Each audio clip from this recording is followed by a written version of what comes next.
I'd like to call on two students who are here this week to stand up and be recognized for this wonderful accomplishment.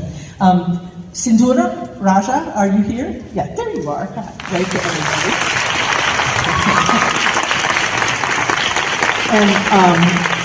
ಆತ್ಮೀಯ ವೀಕ್ಷಕ ಬಾಂಧವರೇ, ಹೊಸಕುರಲ್ನ ವಿಶೇಷ ಮಾತುಕತೆಯಲ್ಲಿ ನಮ್ಮೊಂದಿಗಿದ್ದಾರೆ ಇವತ್ತು ಕುಮಾರಿ ಸಿಂಧೂರ ರಾಜ. ಬಹುಮುಖ ಪ್ರತಿಭೆಯಾಗಿ ಈಗಾಗಲೇ ನಾವು ಇವಳು SSLCಯಲ್ಲಿ ಇರುವಾಗಲೇ ಇವಳ ಪರಿಚಯವನ್ನು ನಾವು ಮಾಡಿಕೊಟ್ಟಿದ್ದೆವು.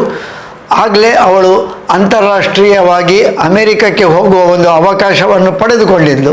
ಈಗ ಅಮೇರಿಕಕ್ಕೆ ಹೋಗಿ ಬಂದ ನಂತರ ಈ ಹೋಗಿ ಬಂದಂತಹ ನಡುವಿನ ಎಲ್ಲಿಗೆಲ್ಲ ಹೋಗಿದ್ದಾಳೆ, ಏನೆಲ್ಲ ಅನುಭವ ಆಗಿದೆ, ಈ ಅನುಭವವನ್ನು ನಮ್ಮೊಂದಿಗೆ ಇವತ್ತು ಕುಮಾರಿ ಸಿಂಧೂರ ರಾಜ ಹಂಚಿಕೊಳ್ಳಿಕ್ಕಿದ್ದಾಳೆ. ಉಳ್ಳಾಲದ ಬಾಬು ಬಂಗೇರ ಶ್ರೀಮತಿ ಶಶಿಕಲಾ ದಂಪತಿಗಳ ಮೊಮ್ಮಗಳಾಗಿ ಬೆಂಗಳೂರಿನಲ್ಲಿ ನೆಲೆಸಿರುವಂತಹ ಶ್ರೀಮತಿ ಶಿಬಾನಿ ರಾಜ ದಂಪತಿಗಳ ಸುಪುತ್ರಿಯಾಗಿ ಈಗ 11ನೇ ತರಗತಿಯಲ್ಲಿ ಕಲಿಯುತ್ತಿರುವಂತಹ ಕುಮಾರಿ ಸಿಂಧೂರ ರಾಜ ಈಗ ಅವಳ ಅನುಭವವನ್ನು ನಮ್ಮೊಂದಿಗೆ ಹಂಚಿಕೊಳ್ಳಿಕ್ಕಾಗಿ ಅವಳನ್ನು ಈ ಕಾರ್ಯಕ್ರಮಕ್ಕೆ ಎಲ್ಲರ ಪರವಾಗಿ ಸ್ವಾಗತಿಸ್ತಾ ನಮಸ್ಕಾರ. ನಮಸ್ಕಾರ. ಕುಮಾರಿ ಸಿಂಧೂರ ರಾಜ, ಈಗಾಗಲೇ ಈ ಹಿಂದೆ ಒಮ್ಮೆ ಇಲ್ಲಿ ನಿಮ್ಮ ಸಂದರ್ಶನವನ್ನು ನಾವು ಮಾಡಿದ್ದೇವೆ. SSLCಯಲ್ಲಿ ಇರುವಾಗ ಅದು ಅಮೇರಿಕಕ್ಕೆ ಹೋಗುವಂತಹ ಒಂದು ಅವಕಾಶವನ್ನು ಪಡೆದ ಸಂದರ್ಭ, ಅದನ್ನು ಹೇಗೆ ಪಡೆದುಕೊಳ್ಳಾಯಿತು, ಯಾಕಾಗಿ ಅಮೇರಿಕಕ್ಕೆ ಹೋಗುವುದು, ಅದೆಲ್ಲ ಈಗ ನಮ್ಮ ವೀಕ್ಷಕ ಬಂಧುಗಳಿಗೆ ನನಗೇ ಮರೆತು ಹೋಗಿದೆ, ಎಲ್ಲರಿಗೂ ಮರೆತು ಇರಬಹುದು. ಹಾಗಾಗಿ ಈ ಒಂದು ಅಮೇರಿಕಕ್ಕೆ ಹೋಗುವಂತಹ ಪಯಣ ಅಂದರೆ ಅಲ್ಲಿ ಒಂದು ಅಂತಾರಾಷ್ಟ್ರೀಯವಾಗಿ ಭಾಗವಹಿಸುವಂತಹ ಅವಕಾಶ, ಈ ಪಯಣ ಎಲ್ಲಿಂದ ಆರಂಭವಾಯಿತು? ಅಂದರೆ ಅರ್ಥಾತ್ ಡೆಲ್ಲಿಯಲ್ಲಿ ಒಂದು ಸ್ಪರ್ಧೆಯಲ್ಲಿ ಗೆದ್ದಂತಹ ಅನುಭವ, ಅಲ್ಲಿಂದ ದುಬೈ, ಇದೆಲ್ಲ ಹೇಗೆ ಆರಂಭ ಆಯಿತು? ಮೊದಲು ನಾನು ಡೆಲ್ಲಿಯಲ್ಲಿ ನಡೆದ ನ್ಯಾಷನಲ್ ಕೋಡಿಂಗ್ ಮತ್ತು AI ಕಾಂಪಿಟೇಷನ್ನಲ್ಲಿ ಗೆದ್ದು ದುಬೈಗೆ ಹೋಗಲು ಅಂತಾರಾಷ್ಟ್ರೀಯ ಕೋಡೆವರ್ 5.0 ಕಾಂಪಿಟೇಷನ್ನಲ್ಲಿ ಭಾಗವಹಿಸಲು ಅವಕಾಶ ಬಂದಿತ್ತು. ಅಲ್ಲಿ ಇರಾನ್ ಮತ್ತು ಜಾರ್ಡನ್, ಈಜಿಪ್ಟ್, ಅಲ್ಜೀರಿಯಾ ಹಾಗೂ ಮುಂತಾದ ದೇಶಗಳ ವಿದ್ಯಾರ್ಥಿಗಳು ಮತ್ತು ಸ್ಪರ್ಧಾರ್ಥಿಗಳು ಅಲ್ಲಿದ್ದವು. ಅವರ ಏಜಿನ ಪ್ರಕಾರ 3 ಕ್ಯಾಟಗರೀಸ್ಗೆ ಸ್ಪ್ಲಿಟ್ ಮಾಡಿದ್ರು. ಸೊ ನಾನು ನನ್ನ ಟೀಮ್ ಸೀನಿಯರ್ ಕ್ಯಾಟಗರಿಯಲ್ಲಿ ಅಲ್ಲಿ ನಾವು ಪ್ರಥಮ ಸ್ಥಾನ ಗೆದ್ದೆವು. ಮತ್ತು ನನ್ನ ಪ್ರಾಜೆಕ್ಟ್ ಅಲ್ಲಿ ಪ್ರೆಸೆಂಟ್ ಮಾಡಿದ್ದು ಹೀಲಿಕ್ಸ್ ಎಂದು. ಸೊ ನಾನು ಪಾರ್ಕಿನ್ಸನ್ಸ್ ಪೇಷಂಟ್ಸಿಗೆ ಕೆಲವು ಡಿವೈಸಸ್ಗಳನ್ನು ಆವಿಷ್ಕರಿಸಿದ್ದೇನೆ. ಒಂದು self stabilising spoon for patients with Parkinson's. So ಪಾರ್ಕಿನ್ಸನ್ಸಿನ ಪೇಷಂಟ್ಸ್ಗಳಿಗೆ ಕೈಯೆಲ್ಲ ನಡುಗುತ್ತದೆ, ಅದರಿಂದ ಅವರಿಗೆ ಸರಿಯಾಗಿ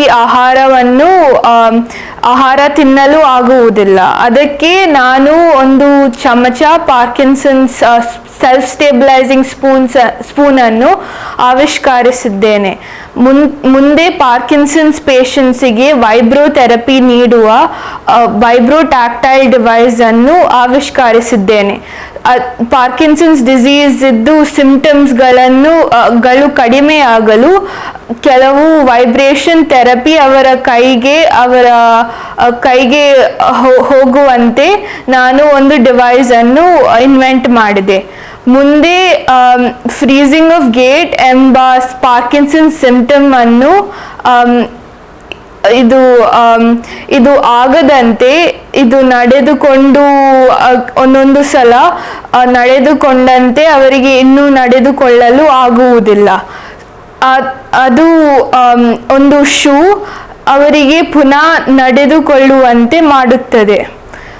ಮುಂದೆ ನಾನು ಪ್ರೊಸ್ಥೆಟಿಕ್ ಆರ್ಮ್ ಅನ್ನು ಆವಿಷ್ಕರಿಸಿದೆ.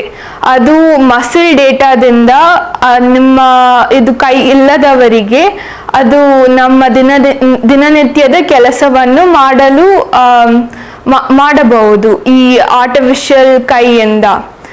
ಮತ್ತೆ ಒಂದು ಗ್ಲೌವ್, ಅದು ನೀವು ವಯಸ್ಸಾದವರು ಕೆಳಗೆ ಬಿದ್ದರೆ ಅದು ಹತ್ತಿರದವರಿಗೆ ಒಂದು ಸೌಂಡ್ ಬೇಸ್ಡ್ ಅಲರ್ಟ್ ಅನ್ನು ಮಾಡುತ್ತದೆ. ಸೊ ಇದು ಪ್ರಾಜೆಕ್ಟಿಗೆ ನನಗೆ ದುಬೈಯಲ್ಲಿ ಪ್ರಥಮ ಸ್ಥಾನ ಸಿಕ್ಕಿತು. ಆತ್ಮೀಯ ವೀಕ್ಷಕ ಬಾಂಧವರೇ, ಒಂದು SSLC ಇಂದ ಈಗ 11ನೇ ತರಗತಿ. 11ನೇ ತರಗತಿ ಅಂತ ಹೇಳಿದರೆ ನಮ್ಮ ಇಲ್ಲಿಯ ಭಾಷೆಯಲ್ಲಿ ಹೇಳುವುದಿದ್ರೆ ಅದು ಪ್ರಥಮ PUC, ಆದರೆ ಅದು CBSE ಸಿಲೆಬಸ್ ಆದುದರಿಂದ 11ನೇ ತರಗತಿಯ ವಿದ್ಯಾರ್ಥಿನಿ. ಇಷ್ಟೆಲ್ಲ ಆಲೋಚನೆ ಮಾಡಿಕೊಂಡು ವಿಜ್ಞಾನದಲ್ಲಿ ಇಷ್ಟು ದೊಡ್ಡ ಆವಿಷ್ಕಾರವನ್ನು ಮಾಡಿದಂತಹ, ಬಹಳ ದೊಡ್ಡ ಸಾಧನೆ ಮಾಡಿದಂತಹ ಹುಡುಗಿ ನಮ್ಮ ಉಳ್ಳಾಲದವಳು ಮೂಲತಃ ಅಂತ ಹೇಳಿಕೊಳ್ಳಿಕ್ಕೆ ಬಹಳ ಹೆಮ್ಮೆ ಆಗ್ತದೆ. ಪಾರ್ಕಿನ್ಸನ್ಸ್ ರೋಗ ಅಂತ ಹೇಳಿದರೆ ಬಹುಮಂದಿಗೆ ತಿಳಿದಿರಬಹುದು. ಕೈ ಕಾಲುಗಳು ಎಲ್ಲವೂ ಅದು ಕಂಪನಕ್ಕೆ ಒಳಗಾಗ್ತದೆ, ಅಂದರೆ ನಿಂತಲ್ಲಿ ನಿಲ್ಲದಂತಹ ಸ್ಥಿತಿಯಲ್ಲಿ ಅವರಿರ್ತಾರೆ. ಅಂತಹ ರೋಗಿಗಳಿಗೆ ಉಪಯೋಗ ಆಗುವಂತಹ ಆವಿಷ್ಕಾರಗಳನ್ನು ಈ ಸಣ್ಣ ಹುಡುಗಿ ಮತ್ತು ಅವಳ ತಂಡದವರು ಮಾಡಿದರು. ಅದನ್ನು ದೆಹಲಿಯಲ್ಲಿ ಗೆದ್ದು, ದುಬೈಯಲ್ಲಿ ಗೆದ್ದು, ದುಬೈಯಲ್ಲಿ ಕೂಡ ಅದೆಷ್ಟೋ ದೇಶಗಳಿಂದ ಬಂದಂತಹ ಸ್ಪರ್ಧಿಗಳ ನಡುವೆ ಪ್ರಥಮ ಸ್ಥಾನವನ್ನು ಗೆದ್ದಂತಹ ಒಂದು ಬಹಳ ದೊಡ್ಡ ಸಾಧನೆ ನಮ್ಮ ಕುಮಾರಿ ಸಿಂಧೂರ ರಾಜನದ್ದು. ಈಗ ದುಬೈಯಲ್ಲಿ ಗೆದ್ದಾಯಿತು, ಆ ನಂತರ ಅಮೆರಿಕಕ್ಕೆ ಅವಕಾಶ ಸಿಕ್ಕಿ ಆಗಿದೆ, ಹೋಗಿ ಬಂದಾಯಿತು. ಈ ಅಮೆರಿಕಕ್ಕೆ ಹೋಗಿ ಬಂದಂತಹ ಅವಕಾಶ ಅಥವಾ ಅಲ್ಲಿಯ ಅನುಭವಗಳು, ಅಲ್ಲಿ ಎಷ್ಟು ದಿವಸ ಇದ್ರಿ, ಏನೆಲ್ಲ ಅನುಭವ ಆಯಿತು? ಮುಂದೆ ಮೇ 29 ಇಂದ ಜೂನ್ 2 ನಡೆದ ವರ್ಲ್ಡ್ ಸೈನ್ಸ್ ಸ್ಕಾಲರ್ಸ್ ಫೆಸ್ಟಿವಲಿನಲ್ಲಿ ಭಾಗವಹಿಸಿದೆ. ಸೊ ಅಲ್ಲಿ ಡಾಕ್ಟರ್ ಬ್ರಯನ್ ಗ್ರೀನ್, ಡಾಕ್ಟರ್ ನಿಮ್ ಟಾಟನ್ಹ್ಯಾಮ್ ಮತ್ತು ಜಿಲಿಯನ್ ಸ್ಮಾಲ್ ಹಾಗೂ ಬ್ರೇಕ್ ಥ್ರೂ ಪ್ರೈಸ್ ವಿನ್ನರ್ಸ್ ಮತ್ತು ಫೀಲ್ಡ್ ಮೆಡಲಿಸ್ಟ್ ನಮಗೆ ಕೆಲವು ವರ್ಕ್ಶಾಪ್ಸ್ ಹಾಗೂ ಪ್ರೆಸೆಂಟೇಷನ್ಸ್ ಅನ್ನು ಕೊಟ್ಟರು. ಅಲ್ಲಿ ನಡೆದ ಸ್ಪ್ರಿಂಗ್ ಇಂಟು ಸೈನ್ಸ್ ಇವೆಂಟ್ಸ್, ಅದು ಆರ್ಟಿಫಿಷಿಯಲ್ ಇಂಟೆಲಿಜೆನ್ಸ್ ಹಾಗೂ ಕಂಪ್ಯೂಟಿಂಗ್ ಮತ್ತು ನ್ಯೂರೋ ಸೈನ್ಸ್ನ ಬಗ್ಗೆ ನಡೆಯಿತು. ಅದು ಜೆರಲ್ಡ್ W. ಲಿಂಚ್ ಥಿಯೇಟರ್ ಅಲ್ಲಿ ನಡೆಯಿತು. ಸೊ ನಾವು ಕೆಲವು ದಿನಗಳ ಕಾಲ ಸೈಂಟಿಸ್ಟ್ಗಳ ಒಪಿನಿಯನ್ಸ್, ಬೇರೆ ಬೇರೆ ವೈಜ್ಞಾನಿಕ ಒಪಿನಿಯನ್ಸ್ಗಳನ್ನು ಅಲ್ಲಿ ಕೇಳಿದ್ದೆವು. ಹಾಗೂ ನಾವು statue of liberty, time square ಹಾಗೂ ಬೇರೆ ಬೇರೆ ಜಾಗಗಳನ್ನು ಭೇಟಿಯಾದವು. ಹಾಗೂ ಬೇರೆ 52 ಸ್ಕಾಲರ್ಸ್ಗಳು ನಮ್ಮ 2023 ಕೋಹರ್ಟ್, ವರ್ಲ್ಡ್ ಸೈನ್ಸ್ ಸ್ಕಾಲರ್ಸ್ ಕೋಹರ್ಟ್ ಅಲ್ಲಿ ಇದ್ದವು. ಹಾಗೂ ವರ್ಲ್ಡ್ ಸೈನ್ಸ್ ಫೆಸ್ಟಿವಲ್ ಅಲ್ಲಿ ನ್ಯೂಯಾರ್ಕ್ನಲ್ಲಿ 34 ಮಂದಿ ವಿದ್ಯಾರ್ಥಿಗಳಿದ್ದವು. ಸೊ ಅವರೊಂದಿಗೆ ಇದು ಮಾತನಾಡಿ ಹಾಗೂ reception, world science scholars reception ಹಾಗೂ ಡೋನರ್ಸ್ ಜೊತೆ ಮಾತನಾಡಿ ಅಲ್ಲಿನ ಸಮಯ ಕಳೆದೆವು. ಮತ್ತು ಎಲ್ಲ ಖರ್ಚು ವರ್ಲ್ಡ್ ಸೈನ್ಸ್ ಫೆಸ್ಟಿವಲ್ಲೇ ನಮಗೆ ಮಾಡಿತು. ನೀವು ಎಷ್ಟು ಜನ ಇದ್ರಿ ಇಲ್ಲಿಂದ, ಅಥವಾ ನಮ್ಮ ಭಾರತದಿಂದ ಎಷ್ಟು ಜನದ ತಂಡ ಇತ್ತು? ನೀವು ಎಷ್ಟು ಜನ ಹೋಗಿದ್ರಿ? ನಾನು ಒಬ್ಬಳೇ ಹೋದೆ ನನ್ನ ಅಮ್ಮನ ಜೊತೆ, ಆದರೆ ಭಾರತದಿಂದ 4 ಸ್ಕಾಲರ್ಸ್ ಇದ್ದರು. ನಿಮಗೆ ಏನೆಲ್ಲ ಅಲ್ಲಿ ಸ್ಪರ್ಧೆಗಳಲ್ಲಿ ಭಾಗವಹಿಸುವಂಥ ಅವಕಾಶ, ಯಾವೆಲ್ಲ ಸಮ್ಮೇಳನಗಳಲ್ಲಿ ಭಾಗವಹಿಸುವಂಥ ಅವಕಾಶ ಇತ್ತು? ಅಲ್ಲಿ ನಾವು ಸ್ಪರ್ಧೆ ಇರಲಿಲ್ಲ, ಆದರೆ ನಮ್ಮ ವಿಶ್ವದ ಬಹಳ ಮುಖ್ಯ ಸೈಂಟಿಸ್ಟ್ಗಳ ಜೊತೆ ಮಾತನಾಡಲು ಅವಕಾಶ ಸಿಕ್ಕಿತು. ಹಾಗೂ ಅವರಿಂದ ಕೆಲವು ವರ್ಕ್ಶಾಪ್ಸ್ ಹಾಗೂ ಪ್ರೆಸೆಂಟೇಷನ್ಸ್ಗಳ ಬಗ್ಗೆ ಕೇಳಲು ಅಲ್ಲಿ ನಮಗೆ ಅವಕಾಶ ಸಿಕ್ಕಿತು. ಮುಂದೆ ನಾನು ಬಾಸ್ಟನ್ ನಲ್ಲಿ ನಡೆದ ವುಲ್ಫ್ರಾಮ್ ರಿಸರ್ಚ್ ಪ್ರೋಗ್ರಾಮ್ ಅಟೆಂಡ್ ಮಾಡಿದೆ. ಅಲ್ಲಿ doctor Steven Wolfram, founder and CEO Wolfram Research ರವರ ಜೊತೆ ಮಾತನಾಡಿದೆ. ಅವರ ಪುಸ್ತಕ ನ್ಯೂ ಕೈಂಡ್ ಆಫ್ ಸೈನ್ಸ್ ಅನ್ನು ಆಟೋಗ್ರಾಫ್ ಮಾಡಿ ನನಗೆ ಕೊಟ್ಟರು. ಮುಂದೆ ನಾನು ಅಲ್ಲಿ ಜಾನ್ಸ್ ಹಾಪ್ಕಿನ್ಸ್ ಯೂನಿವರ್ಸಿಟಿ ಜೊತೆ ಫಂಗೈ ರಿಸರ್ಚ್ ಅನ್ನು ನಡೆಸಿದೆ. ಹಾಗೂ ಬೇರೆ ಬೇರೆ ದೇಶಗಳ ವಿದ್ಯಾರ್ಥಿಗಳೊಂದಿಗೆ ನಾನು ಅಲ್ಲಿ ಭಾಗವಹಿಸಿ ಬೇರೆ ಬೇರೆ ಆಕ್ಟಿವಿಟೀಸ್ ನಲ್ಲಿ ಭಾಗವಹಿಸಿದೆ. ಮತ್ತು ಇದು ಜೂನ್ ಮತ್ತು ಜುಲೈ 2024 ನಲ್ಲಿ 15 ದಿನಗಳ ಕಾಲ ನಡೆಯಿತು. ಆತ್ಮೀಯ ವೀಕ್ಷಕ ಬಾಂಧವರೇ, ನೀವೆಲ್ಲ ಕೇಳ್ತಾ ಇದ್ದೀರಿ ಹುಡುಗಿಯ ಸಾಧನೆಯನ್ನು. ನಮ್ಮ ಉಳ್ಳಾಲದ ಹುಡುಗಿ ಬೆಂಗಳೂರಿನಲ್ಲಿ ನೆಲೆ ನಿಂತವಳು, ನ್ಯಾಷನಲ್ ಪಬ್ಲಿಕ್ ಸ್ಕೂಲ್ನಲ್ಲಿ ಓದ್ತಾ ಇದ್ದಾಳೆ. ಅಮೇರಿಕಕ್ಕೆ ಮತ್ತು ಬೋಸ್ಟನ್ಗೆ ಹೋಗಿ ಬಂದಂತಹ ಒಂದು ಅನುಭವವನ್ನು ನಮ್ಮೊಂದಿಗೆ ಹಂಚಿಕೊಳ್ತಾ ಇದ್ದಾಳೆ.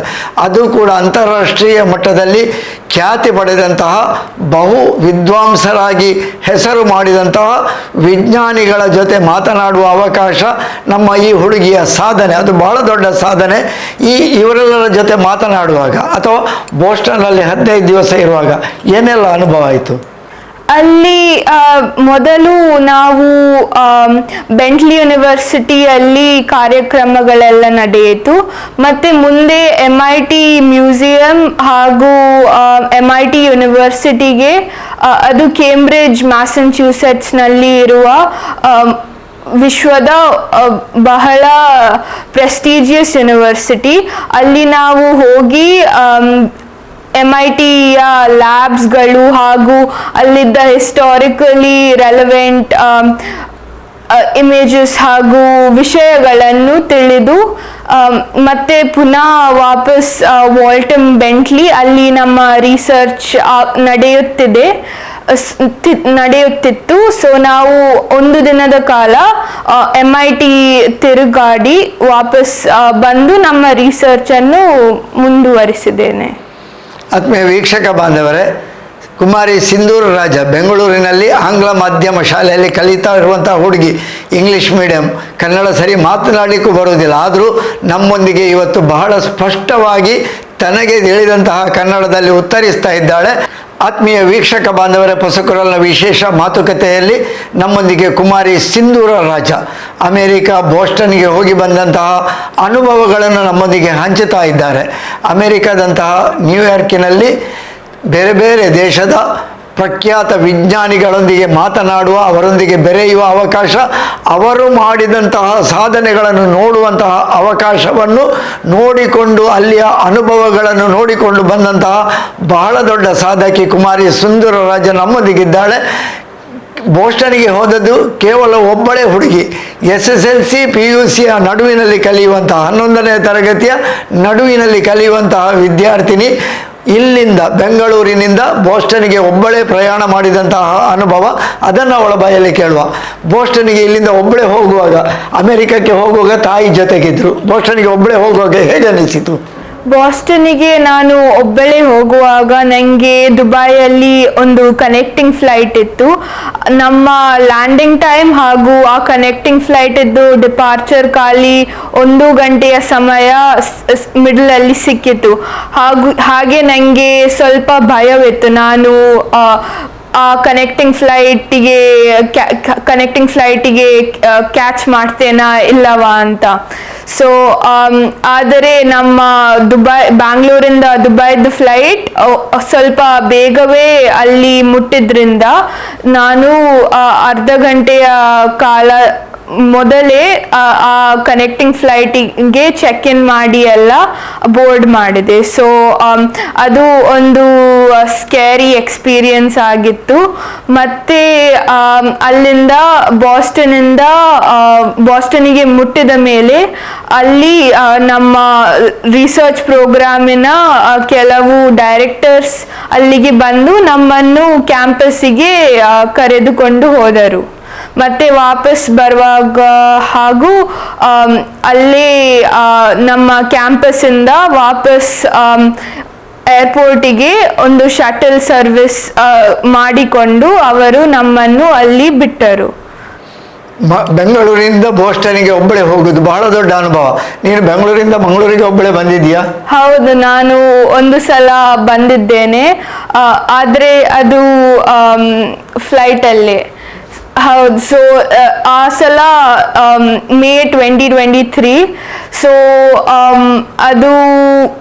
ಅದು ನಾನು ಭೋಪಾಲಿಂದ ಬ್ಯಾಂಗ್ಳೂರಿಗೆ ಫ್ಲೈಟ್ ಇತ್ತು. ಭೋಪಾಲಲ್ಲಿ ಒಂದು ಪ್ರೋಗ್ರಾಮ್ ಅಟೆಂಡ್ ಮಾಡಿದ್ದೆ, ಐಸರ್ ಭೋಪಾಲಿದ್ದು ಸಮ್ಮರ್ ಔಟ್ರೀಚ್ ಪ್ರೋಗ್ರಾಮ್. ಸೊ ಅಲ್ಲಿಂದ ನನ್ನ ಅಪ್ಪ ಭೋಪಾಲಿಂದ ಬ್ಯಾಂಗ್ಳೂರಿದ್ದು ಫ್ಲೈಟಲ್ಲಿದ್ದರು. ಆದರೆ ನನ್ನ ಅಪ್ಪನಿಗೆ ಕೆಲಸ ಇದ್ದದ್ರಿಂದ ನನ್ನ ಅಪ್ಪ ಅಲ್ಲೇ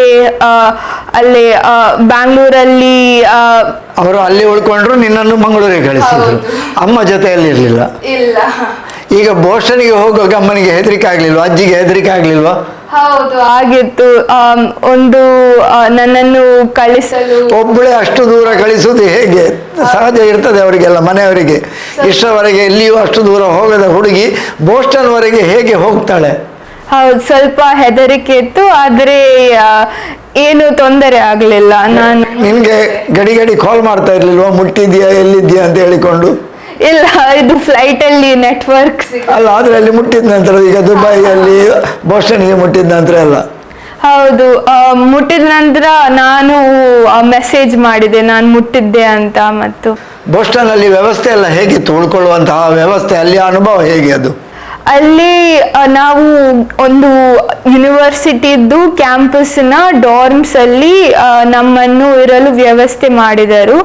ಸೊ ಅಲ್ಲಿ ಊಟ ತಿಂಡಿ ಆ ಯೂನಿವರ್ಸಿಟಿದ್ದೆ, ಹಾಗೂ ಇರೋದು ಆ ಯೂನಿವರ್ಸಿಟಿದು ಕ್ಯಾಂಪಸ್ನ ಒಳಗೆ. ಯಾರೆಲ್ಲ ಇದ್ರು ನಿನ್ನ ಜೊತೆ ಅಲ್ಲಿ? ನನ್ನ ಜೊತೆ 4 ರೂಮ್ಮೇಟ್ಸ್ ಇದ್ರು, ಆದರೆ ಅವರು US-ನವರೇ ಇದ್ರು. ಬೇರೆ ಬೇರೆ ದೇಶದವರು? ಇಲ್ಲ, US-ನವರೇ. ಆದ್ರೆ ಅಲ್ಲಿನ ಮಕ್ಕಳು ಬೇರೆ ಬೇರೆ ದೇಶದವರು. ಅವರೆಲ್ಲ ನಿಮ್ಗೆ ಫ್ರೆಂಡ್ಸ್ ಆಗಿದ್ದಾರೆ ಈಗ? ಹೌದು, ಕೊರಿಯಾದವರು ಹಾಗೂ ಇಟಲಿ, ಟರ್ಕಿ ಮತ್ತು US-ನವರು ಎಲ್ಲ ಇದ್ರು, ಹಾಗೂ ನನ್ನ ಸ್ನೇಹಿತರು ಆದರು. ನಿನಗೆ ಒಳ್ಳೊಳ್ಳೆ ಫ್ರೆಂಡ್ಸ್ ಸಿಕ್ಕಿದ್ದಾರೆ, ದೇಶ ವಿದೇಶದ ಗೆಳೆಯರು ಗೆಳತಿಯರೆಲ್ಲ ಸಿಕ್ಕಿದ್ದಾರೆ. ಈಗ ಬೋಸ್ಟನ್ನಿಂದ ಬಂದ ನಂತರ ಮತ್ತೆ ಮೆಕ್ಸಿಕೋಗೆ ಹೋಗುವಂತಹ ಒಂದು ಅವಕಾಶ ಆಗಸ್ಟ್ ತಿಂಗಳಲ್ಲಿ, ಇದು ಹೇಗೆ ಸಿಕ್ಕಿತು? ಯಾವ ಕಾರ್ಯಕ್ರಮದಲ್ಲಿ ಭಾಗವಹಿಸಿದ್ದೀನಿ ನೀನು? ಸೊ ನಾನು ದುಬೈನಲ್ಲಿ ನಡೆದ ಕೋಡೆವಾರ್ 5.0 ಅಲ್ಲಿ ಗೆದ್ದು, ಅಲ್ಲಿ ಮೊಟ್ವಾನಿ ಜಡೇಜಾ ಫೌಂಡೇಶನ್ ನನಗೆ ರಾಜೀವ್ ಮೊಟ್ವಾನಿ ಫೆಲೋಶಿಪ್ ಕೊಟ್ಟರು. ಅದು $3,200 ಫೆಲೋಶಿಪ್. ಅದು ನನ್ನ ಎಲ್ಲ ಟ್ರಾವೆಲ್ ಎಕ್ಸ್ಪೆನ್ಸಸ್, ನನಗೂ ಹಾಗೂ ನನ್ನ ಅಮ್ಮನಿಗೂ ಎಲ್ಲ ಟ್ರಾವೆಲ್ ಎಕ್ಸ್ಪೆನ್ಸಸ್ ಕವರ್ ಮಾಡಿತು.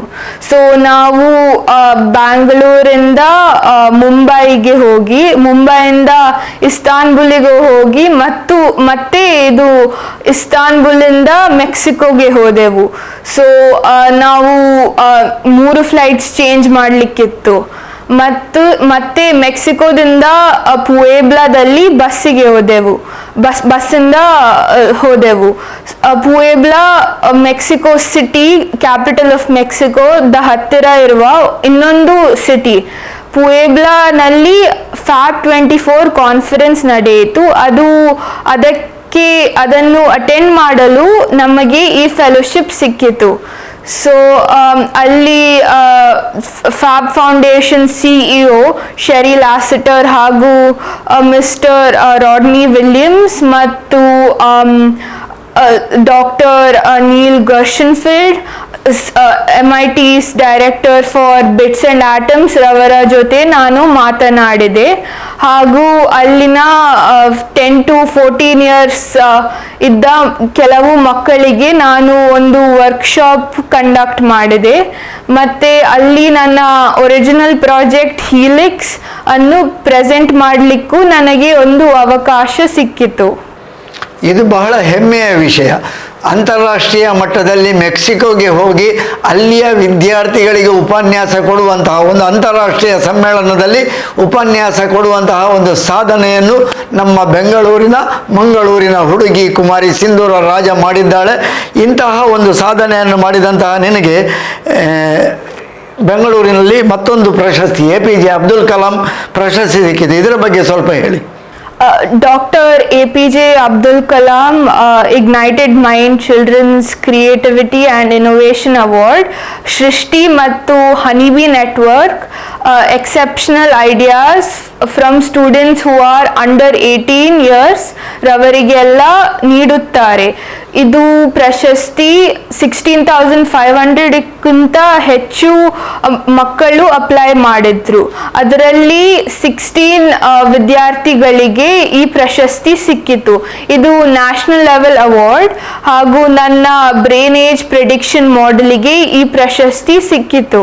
ನಾನು ಆಗಸ್ಟ್ 2023 ಅಲ್ಲಿ ಅಪ್ಲೈ ಮಾಡಿದೆ, ಆದರೆ ರಿಸಲ್ಟ್ಸ್ ಈಗಷ್ಟೇ ಬಂತು.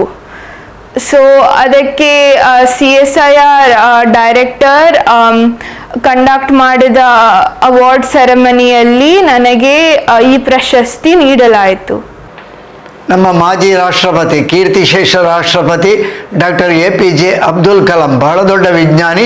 ಅವರ ಹೆಸರಿನಲ್ಲಿ ಒಂದು ಒಳ್ಳೆಯ ಪ್ರಶಸ್ತಿ, ರಾಷ್ಟ್ರೀಯ ಮಟ್ಟದ ಪ್ರಶಸ್ತಿ ಪುರಸ್ಕಾರವನ್ನು ಕುಮಾರಿ ಸಿಂಧೂರ ರಾಜ ಪಡೆದುಕೊಂಡಿದ್ದಾಳೆ. ಅದಕ್ಕಾಗಿ ಅವಳಿಗೆ ಎಲ್ಲ ವೀಕ್ಷಕ ಬಂಧುಗಳ ಪರವಾಗಿ ಅಭಿನಂದನೆಗಳನ್ನು ಸಲ್ಲಿಸ್ತಾ, ಇದೀಗ ಇದೆಲ್ಲ ಸಾಧನೆಗಳನ್ನು ನೋಡಿ ಮತ್ತೆ ಬೇರೆ ಯಾವ ಆಹ್ವಾನ ಬಂತು? ಮತ್ತೆ ಮುಂದೆ ಯುನೈಟೆಡ್ ನೇಷನ್ಸ್ ರವರು ನನಗೆ ಸಮಿಟ್ ಆಫ್ ದ ಫ್ಯೂಚರ್ 2024ಗೆ ಡೆಲಿಗೇಟ್ ಆಗಿ ಕರೆದರು. ಆದರೆ ನಾನು 2 ಪರೀಕ್ಷೆಗಳನ್ನು ನನ್ನ ಬೇರೆ ಈ ಅಮೇರಿಕಾ ಹಾಗೂ ಮೆಕ್ಸಿಕೋಗ ಟ್ರಿಪ್ಸಿಂದ ನನಗೆ 2 ಪರೀಕ್ಷೆ ಅಟೆಂಡ್ ಮಾಡಲು ಆಗಲಿಲ್ಲ. ಆದುದರಿಂದ ನನಗೆ ಇದು 21 ಸೆಪ್ಟೆಂಬರ್ ಹಾಗೂ 22 ಸೆಪ್ಟೆಂಬರ್ ನಲ್ಲಿ ನಡೆಯುವ ಸಮಿಟ್ ಆಫ್ ದ ಫ್ಯೂಚರಿಗೆ ಹೋಗಲು ಆಗಲಿಲ್ಲ. ಯಾಕೆಂದರೆ ಆ ಸಮಯವೇ ನನ್ನ ಮಿಡ್ ಟರ್ಮ್ ಎಕ್ಸಾಮ್ಸ್ ನಡೆಯುತ್ತಿತ್ತು. ಸೊ ಆದುದರಿಂದ ನನಗೆ ಈ ಅವಕಾಶ ತಪ್ಪಿ ಹೋಯಿತು. ಆದರೆ ನಾನು ಇವರಿಗೆ ಹೇಳಿದ್ದೇನೆ, ನಾನು ಮುಂದಿನ ವರ್ಷ ಅಪ್ಲೈ ಮಾಡಿ ನನಗೆ ಮುಂದಿನ ವರ್ಷ ಈ ಅವಕಾಶವನ್ನು ಕೊಡಲು ರಿಕ್ವೆಸ್ಟ್ ಮಾಡಿದ್ದೇನೆ. ಅಂತೂ ಪರೀಕ್ಷೆಯ ಕಾರಣದಿಂದ, ಅಂದರೆ ನಾವೆಷ್ಟೋ ದೊಡ್ಡ ಸಾಧನೆ ಮಾಡಿದರೂ ಕೂಡ ನಮ್ಮ ಭವಿಷ್ಯಕ್ಕಾಗಿ ವಿದ್ಯಾಭ್ಯಾಸ ಅದನ್ನು ಮಾಡಲೇಬೇಕಾಗ್ತದೆ, ಪರೀಕ್ಷೆಯನ್ನು ಎದುರಿಸಲೇಬೇಕಾಗ್ತದೆ. ಅಂತಹ ಪರೀಕ್ಷೆಗಾಗಿ, ಅದು ಕೂಡ 11ನೆಯ ತರಗತಿಯ ಮಧ್ಯಂತರದ ಪರೀಕ್ಷೆ, ಈ ಪರೀಕ್ಷೆಯನ್ನು ತಪ್ಪಿಸಿಕೊಳ್ಬಾರ್ದು. ಯಾಕೆಂದರೆ ಆಗಾಗಲೇ 3 ತಿಂಗಳ ಒಂದು ಕ್ಲಾಸ್ ತಪ್ಪಿ ಹೋಗಿದೆ. ಇಂತಹ ಸಮಯದಲ್ಲಿ ಪರೀಕ್ಷೆ ಮುಖ್ಯ ಎನ್ನುವ ಕಾರಣಕ್ಕಾಗಿ ಒಂದು ಯುನೈಟೆಡ್ ನೇಷನ್ಸ್ನಲ್ಲಿ ಭಾಗವಹಿಸುವಂತಹ ಒಂದು ಅವಕಾಶವನ್ನು ಮುಂದಕ್ಕೆ ಹಾಕಿಕೊಂಡಿದ್ದಾಳೆ ನಮ್ಮ ಸಿಂಧೂರ ರಾಜ. ಮುಂದಕ್ಕೆ ಆ ಅವಕಾಶ ಅವಳಿಗೆ ಖಂಡಿತವಾಗಿ ಒದಗಿ ಬರಲಿ ಅಂತ ಹೇಳಿಕೊಳ್ಳುತ್ತಾ, ಈಗ ಬೆಂಗಳೂರಿನಲ್ಲಿ ಒಂದು ಕಾಲೇಜಿನಲ್ಲಿ, ಇಂಜಿನಿಯರಿಂಗ್ ಕಾಲೇಜಿನಲ್ಲಿ ಕರೆದಿದ್ದಾರೆ ಅಂತ ಹೇಳಿದಿ. ಯಾವ ಕಾಲೇಜ್ ಅದು? ಹೌದು, ಪೆಸ್ ಯೂನಿವರ್ಸಿಟಿಯಲ್ಲಿ ವುಲ್ಫ್ರಾಮ್ ಸ್ಟೂಡೆಂಟ್ ಅಂಬಾಸಿಡರ್ ಆಗಿದ್ದರಿಂದ ನಾನು ಇಂಜಿನಿಯರಿಂಗ್ ಕಾಲೇಜ್ ಸ್ಟೂಡೆಂಟ್ಸ್ ಅನ್ನು ಮೆಂಟರ್ ಮಾಡಲು, ಒಂದು ಹ್ಯಾಕಥಾನಿಗೆ ಮೆಂಟರ್ ಮಾಡಲು ನನ್ನನ್ನು ಕರೆದಿದ್ದಾರೆ. ಸೊ ಅಲ್ಲಿನ ಅದು ಒಂದು 24 hour ಹ್ಯಾಕಥಾನ್, ಕೋಡಿಕಾನ್ 4.0 ಅಂತ. ಸೊ ಅದರಲ್ಲಿ ವುಲ್ಫ್ರಾಮ್ ರಿಸರ್ಚ್ ನನ್ನನ್ನು ಮೆಂಟರ್ ಮಾಡಲು ಪೆಸ್ ಯೂನಿವರ್ಸಿಟಿಗೆ ಕಳಿಸಿದ್ದಾರೆ. ಆತ್ಮೀಯ ವೀಕ್ಷಕ ಬಾಂಧವರೇ, ರಾಷ್ಟ್ರಮಟ್ಟ, ಅಂತಾರಾಷ್ಟ್ರೀಯ ಮಟ್ಟದಲ್ಲಿ ದೂರದ ಅಮೇರಿಕಾದವರೆಗೆ ಹೋಗಿ ತನ್ನ ಸಾಧನೆಯನ್ನು ಮೆರೆದು ಬಂದಂತಹ ಕುಮಾರಿ ಸಿಂಧೂರ ರಾಜ ಇವತ್ತು ಹೊಸಕೊರಲ ವಿಶೇಷ ಮಾತುಕತೆಯಲ್ಲಿ ನಮ್ಮೊಂದಿಗೆ ಮಾತನಾಡ್ತಾ ಇದ್ದಾರೆ. ಅಮೇರಿಕಕ್ಕೆ ಹೋಗಿ ಬಂದ ಅನುಭವ, ಮೆಕ್ಸಿಕೋ, ಬೋಸ್ಟನ್, ಹೀಗೆ ಬಹಳಷ್ಟು ದೇಶಗಳಿಗೆ ಹೋಗಿ ಅಲ್ಲಿಯೂ ಉಪನ್ಯಾಸ ಮಾಡಿದಂತಹ, ಅಲ್ಲಿಯ ವಿದ್ಯಾರ್ಥಿಗಳಿಗೆ ಉಪನ್ಯಾಸ ಮಾಡುವುದಂದರೆ ನಮ್ಮ ಒಬ್ಬ ಬೆಂಗಳೂರಿನ ಹುಡುಗಿ, ನಮ್ಮ ಉಳ್ಳಾಲದವಳು ಅಂತ ಹೇಳಿಕೊಳ್ಳಿಕ್ಕೆ ನಮಗೆ ಬಹಳ ದೊಡ್ಡ ಹೆಮ್ಮೆ. ಅಂತಹ ಹುಡುಗಿಯ ಸಾಧನೆಗಳನ್ನು ನಾವು ಕೇಳ್ತಾ ಇದ್ದೇವೆ.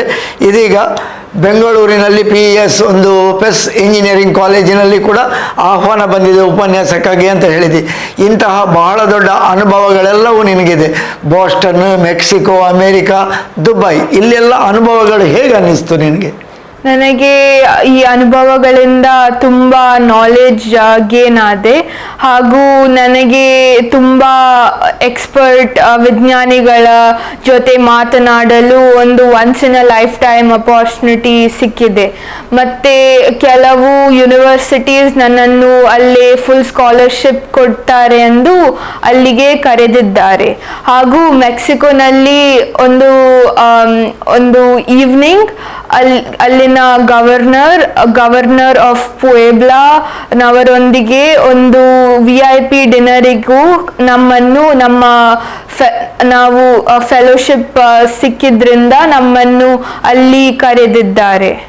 ಹಾಗೂ ಎಲ್ಲ ಪ್ರೊಫೆಷನಲ್ಸ್ ಹಾಗೂ ಸೈಂಟಿಸ್ಟ್ ನವರೊಂದಿಗೆ ಮಾತನಾಡಿ, ಹಾಗೂ ಬೇರೆ ಬೇರೆ ವಿಶ್ವದ ವಿದ್ಯಾರ್ಥಿಗಳೊಂದಿಗೆ ಮಾತನಾಡಿ ಅವರ ದೇಶಗಳ ಬಗ್ಗೆ ತಿಳಿದು ಎಲ್ಲ ಈ ಅವಕಾಶವನ್ನು ನೀಡಿದ ಎಲ್ಲರಿಗೂ ಧನ್ಯವಾದ. ಹಾಗೂ ಈ ಅವಕಾಶದಿಂದ ನನಗೆ ತುಂಬ ಸಂತೋಷವಾಗಿದೆ. ಈಗ ಇಷ್ಟೊಂದು ಸಾಧನೆ ಮಾಡಿದಂತಹ ನಮ್ಮ ಊರಿನ ಹುಡುಗಿ ಅಂದರೆ ಅರ್ಥಾತ್ ಉಳ್ಳಾಲದವಳು, ಉಳ್ಳಾಲ ಮೊಗವೀರ ಪಟ್ಟಣದ ಬಾಬು ಬಂಗೇರ ಶ್ರೀಮತಿ ಶಶಿಕಲಾ ದಂಪತಿಗಳ ಸುಪುತ್ರಿ ಮೊಮ್ಮಗಳು. ಆ ಮೊಮ್ಮಗಳು ನಮ್ಮ ಶ್ರೀಮತಿ ಶಶಿಕಲಾರವರು ಈಗಾಗಲೇ ನಮ್ಮ ಚೋಟಮಂಗಳೂರು ಲಯನ್ಸ್ ಕ್ಲಬ್ಬಿನ ಅಧ್ಯಕ್ಷೆ ಕೂಡ ಆಗಿದ್ದಾರೆ. ಬಹಳ ದೊಡ್ಡ ಹೆಸರು ಮಾಡಿದಂಥವರು ಇಬ್ಬರು ಕೂಡ, ಅಜ್ಜ ಅಜ್ಜಿ ಬಾಬು ಬಂಗೇರ, ಶ್ರೀಮತಿ ಶಶಿಕಲಾರವರು. ಈಗ ಮೊನ್ನೆ ತಾನೇ ಉಳ್ಳಾಲದ ಮೊಗವೀರ ಪಟ್ಟಣದಲ್ಲಿ ಮಾರುತಿ ಜನಸೇವಾ ಸಂಘದವರು ಸಾಧಕ ಪ್ರಶಸ್ತಿಯನ್ನು ಕೊಟ್ಟರು. ಉಳ್ಳಾಲದಲ್ಲಿ ಇಂತಹ ಒಂದು ಪ್ರಶಸ್ತಿ ಪಡೆಯುವಾಗ ಹೇಗೆ ಅನ್ನಿಸಿತು? ನಾನು ಆ ದಿನದ ಮುಂದಿನ ದಿನ ನನಗೆ ಪರೀಕ್ಷೆ ಇತ್ತು. ಸೊ ಸ್ವಲ್ಪ ಸ್ಟ್ರೆಸ್ಫುಲ್ ಆಯಿತು. ಆದರೆ ನನಗೆ ಉಳ್ಳಾಲ ನನ್ನನ್ನು ರೆಕಗ್ನೈಸ್ ಮಾಡಿದೆ ಎಂದು ತುಂಬ ಸಂತೋಷವಾಯಿತು. ಮಾರುತಿ ಜನಸೇವಾ ಸಂಘದವರು ಬಹಳ ಒಳ್ಳೆಯ ಕಾರ್ಯಕ್ರಮಗಳನ್ನು, ಅದರಲ್ಲಿ ಜನಪರ ಸೇವಾ ಕಾರ್ಯಕ್ರಮಗಳನ್ನು ಮಾಡುವುದರಲ್ಲಿ ಅತ್ಯುತ್ತಮವಾದಂತಹ ಹೆಸರು ಪಡೆದವರು. ಜಿಲ್ಲಾ ರಾಜ್ಯೋತ್ಸವ, ರಾಜ್ಯ ರಾಜ್ಯೋತ್ಸವವನ್ನು ಪಡೆದಂತಹ ಒಂದು ಸಂಘಟನೆ ಅದು. ರಾಷ್ಟ್ರ ಮಟ್ಟದಲ್ಲಿ ಗುರುತಿಸುವಂತಹ ಸಾಧನೆಯನ್ನು ಅವರು ಮಾಡಿದ್ದಾರೆ. ಅವರಿಗೂ ಕೂಡ ಇನ್ನಷ್ಟು ಪ್ರಶಸ್ತಿಗಳು ಬರಲಿ. ನಮ್ಮ ಕುಮಾರಿ ಸಿಂಧೂರ ರಾಜನಂತಹ ಅದೆಷ್ಟೋ ಪ್ರತಿಭೆಗಳನ್ನು ಅವರು ಗುರುತಿಸಿದ್ದಾರೆ. ಅವರ ಗುರುತಿಸುವಿಕೆಯಿಂದ ಅವರಿಗೂ ಗೌರವ ಹೆಚ್ಚಾಯಿತು. ನಮ್ಮ ಕುಮಾರಿ ಸಿಂಧೂರ ರಾಜನಿಗೂ ಸಹ ಉಳ್ಳಾಲದಲ್ಲಿ ಅಂದರೆ ತನ್ನ ಹುಟ್ಟಿಯ ಊರಿನಲ್ಲಿ ಒಂದು ಸನ್ಮಾನ ದೊರಕಿದಂತಾಯಿತು. ಇಂತಹ ಸನ್ಮಾನಗಳು ಇನ್ನಷ್ಟು ಸಿಂಧೂರ ರಾಜನಿಗೆ ದೊರಕಲಿ ಅಂತ ಹೇಳಿಕೊಳ್ತಾ, ಈಗ ಇದೆಲ್ಲ ಸಾಧನೆ ಆಗಿದೆ. 11ನೇ ತರಗತಿಯಲ್ಲಿ ಈಗ ನೀನು ಕಲಿತಾ ಇದ್ದೀಯ. 11, 12 ಒಂದು ಘಟ್ಟ ಇದು. ಇಲ್ಲಿಂದ ಮುಂದಕ್ಕೆ ಏನು ಮಾಡಬೇಕಂತ ಇದೆ? ನನಗೆ ಮುಂದೆ ರಿಸರ್ಚ್ ಮಾಡಬೇಕೆಂದಿದೆ. ಹಾಗೂ ನನಗೆ ಆರ್ಟಿಫಿಷಿಯಲ್ ಇಂಟೆಲಿಜೆನ್ಸ್ ಹಾಗೂ ನ್ಯೂರೋ ಸೈನ್ಸ್ ಮತ್ತು ಮೊಲೆಕ್ಯುಲರ್ ಬಯಾಲಜಿ ರಿಸರ್ಚ್ ಮಾಡಬೇಕೆಂದು ನನಗೆ ಇಷ್ಟವಿದೆ. ಹಾಗೂ ನನಗೆ ಇಂಡಿಯಾದಲ್ಲೇ ಕಲಿಯಬೇಕು ಎಂದು ನನಗೆ ಆಸೆ ಇದೆ. ಸೊ ನಾನು ಇನ್ನು ಮುಂದೆ ನನ್ನ ಫೋಕಸ್ ನನ್ನ ಸ್ಟಡೀಸಿಗೆ ಹಾಗೂ ಅಕಾಡೆಮಿಕ್ಸಿಗೆ ಹಾಕಿ ನಾನು ಮುಂದೆ ರಿಸರ್ಚ್ ಮಾಡಲು ಹೋಗಬೇಕೆಂದು ಇಷ್ಟವಿದೆ. ಈಗ ಇಂದಿರಾನಗರದ ನ್ಯಾಷನಲ್ ಪಬ್ಲಿಕ್ ಸ್ಕೂಲ್ನಲ್ಲಿ ನೀನು ಕಲಿತಾ ಇದ್ದೀಯ. ನಿನ್ನ ಶಾಲೆಯಲ್ಲಿ ಇದಕ್ಕೆಲ್ಲ ಹೇಗೆ ಅವಕಾಶ ಕೊಡ್ತಾರೆ? ಹೇಗೆ ನಿನ್ನನ್ನು ಗುರುತಿಸಿದ್ದಾರೆ? ಶಾಲೆಯಲ್ಲಿ ನನಗೆ 2 ಪರೀಕ್ಷೆಯನ್ನು ಸ್ಕಿಪ್ ಮಾಡುವಂತೆ ನನಗೆ ಬಿಟ್ಟಿದ್ದಾರೆ. ಹಾಗೂ ಮುಂದೆ ನನ್ನ ಎಲ್ಲ ಅವಾರ್ಡ್ಸ್ಗಳನ್ನು ಹಾಗೂ ನನ್ನ ಎಲ್ಲ ಆವಿಷ್ಕಾರವನ್ನು ಅವರಿಗೆ ಹೇಳಬೇಕು ಎಂದು ಹೇಳಿದ್ದಾರೆ. ಸೊ ನಾನು ನನ್ನ ಕೆಲಸವನ್ನು ಅವರಿಗೂ ಹೇಳಿಕೊಂಡು ಮುಂದೆ ಹೋಗುತ್ತಿದ್ದೇನೆ. ಮತ್ತು ನನಗೆ ಪರೀಕ್ಷೆಯನ್ನು ಹಾಗೂ ಆಗಾಗ ಲೀವ್ಗಳನ್ನು 3 ತಿಂಗಳ ಕಾಲ ಲೀವನ್ನು ಕೊಟ್ಟಿದ್ದಾರೆ. ಆದುದರಿಂದ ಅವರಿಗೂ ತುಂಬ ಧನ್ಯವಾದ. ಆತ್ಮೀಯ ವೀಕ್ಷಕ ಬಾಂಧವರೇ, ಬೆಂಗಳೂರಿನ ಇಂದಿರಾನಗರದ ನ್ಯಾಷನಲ್ ಪಬ್ಲಿಕ್ ಸ್ಕೂಲ್ನಲ್ಲಿ ಬಹಳ ದೊಡ್ಡ ಅವಕಾಶವನ್ನು ಕುಮಾರಿ ಸಿಂಧೂರ ರಾಜನಿಗೆ ಕೊಟ್ಟಿದ್ದಾರೆ. 3 ತಿಂಗಳ ರಜೆಯನ್ನು ಕೊಡುವ ಮೂಲಕವಾಗಿ ಅವಳ ಏನೆಲ್ಲ ಪ್ರತಿಭೆಯ ಕಾರ್ಯಕ್ರಮಗಳು ದೂರದ ಅಮೆರಿಕದ ನ್ಯೂಯಾರ್ಕ್ ಆಗಲಿ, ಬೋಸ್ಟನ್ ಆಗಲಿ, ಮೆಕ್ಸಿಕೋ ಆಗಲಿ, ದುಬೈಗಾಗಲಿ ಹೋಗಲಿಕ್ಕೆ ಬಹಳ ಅಗತ್ಯವಾದಂತಹ ರಜೆ, ಕಲಿಯುವ ಸಂದರ್ಭದಲ್ಲಿ ರಜೆಯನ್ನು ಕೊಟ್ಟಿದ್ದಾರೆ. ಪರೀಕ್ಷೆಯನ್ನು ತಪ್ಪಿಸಿಕೊಳ್ಳಿಕ್ಕೂ ಅವಕಾಶವನ್ನು ಕೊಟ್ಟಿದ್ದಾರೆ. ಆದರೆ ಮಧ್ಯಂತರ ಪರೀಕ್ಷೆಯನ್ನು ಎದುರಿಸುವ ಅವಕಾಶಕ್ಕಾಗಿ US ಒಂದು ಕಾರ್ಯಕ್ರಮವನ್ನು ಅವಳು ತಪ್ಪಿಸಿಕೊಂಡಿದ್ದಾಳೆ. ಈ ಕಾರ್ಯಕ್ರಮ ಅವಳಿಗೆ ಮುಂದಕ್ಕೆ ಒದಗಿ ಬರಲಿ. ಅವಳ ಭವಿಷ್ಯದಲ್ಲಿ ವಿಜ್ಞಾನಿಯಾಗಬೇಕು, ಅದು ಕೂಡ ಮೈಕ್ರೋಬಯಾಲಜಿಯಲ್ಲಿ ವಿಜ್ಞಾನಿಯಾಗಬೇಕು ಎನ್ನುವಂತಹ ಅವಳ ಕನಸು. ಆ ಕನಸು ಈಡೇರಲಿ. ನಮ್ಮ ಭಾರತ ದೇಶಕ್ಕೆ ಬಹಳ ದೊಡ್ಡ ಒಬ್ಬ ವಿಜ್ಞಾನಿ ಕುಮಾರಿ ಸಿಂಧೂರ ರಾಜನ ರೂಪದಲ್ಲಿ ಬರಲಿ ಅಂತ ಹೇಳಿಕೊಳ್ಳುತ್ತಾ, ನಮ್ಮ ರಾಜ್ಯದಲ್ಲಿ ನಮ್ಮ ರಾಷ್ಟ್ರದಲ್ಲೂ ಕೂಡ ಅವಳಿಗೆ ಒಳ್ಳೊಳ್ಳೆಯ ಪ್ರಶಸ್ತಿಗಳು ಸಿಗುವಂತಾಗಲಿ ಅಂತ ಹಾರೈಸ್ತಾ, ಈಗಾಗಲೇ ಉಳ್ಳಾಲದಲ್ಲಿ ಮಾರುತಿ ಜನಸೇವಾ ಅವರನ್ನು ಗುರುತಿಸಿ ಸನ್ಮಾನಿಸಿ ಗೌರವವನ್ನು ಕೊಟ್ಟಿದ್ದಾರೆ. ಸಾಧಕ ಪ್ರಶಸ್ತಿಯನ್ನು ಕೊಟ್ಟಿದ್ದಾರೆ. ಇಂತಹ ಪ್ರಶಸ್ತಿಗಳು ಎಲ್ಲವೂ ಕುಮಾರಿ ಸಿಂಧೂರ ರಾಜನಿಗೆ ಬರಲಿ, ನಮ್ಮ ಉಳ್ಳಾಲಕ್ಕೆ ಹೆಸರು ಬರಲಿ, ಅವಳ ತಂದೆ ತಾಯಿಗಳಿಗೆ, ಅವಳ ಅಜ್ಜ ಅಜ್ಜಿಯಂದಿರಿಗೆ ಮತ್ತು ಈ ದೇಶಕ್ಕೆ ಹೆಸರು ಬರಲಿ ಅಂತ ಹೇಳಿಕೊಳ್ಳುತ್ತಾ, ಅವಳ ಪ್ರತಿಭೆಗಳಿಗೆ ಇನ್ನಷ್ಟು ವೇದಿಕೆಗಳು, ಅವಕಾಶಗಳು ಸಿಗುವಂತಾಗಲಿ ಅಂತ ಹೇಳಿಕೊಳ್ಳುತ್ತಾ, ಹೊಸಕುರಲ್ ಬಳಗದ ಎಲ್ಲರ ಪರವಾಗಿ ಅವಳಿಗೆ ಅಭಿನಂದನೆಗಳನ್ನು ಸಲ್ಲಿಸ್ತಾ ಇದ್ದೇವೆ.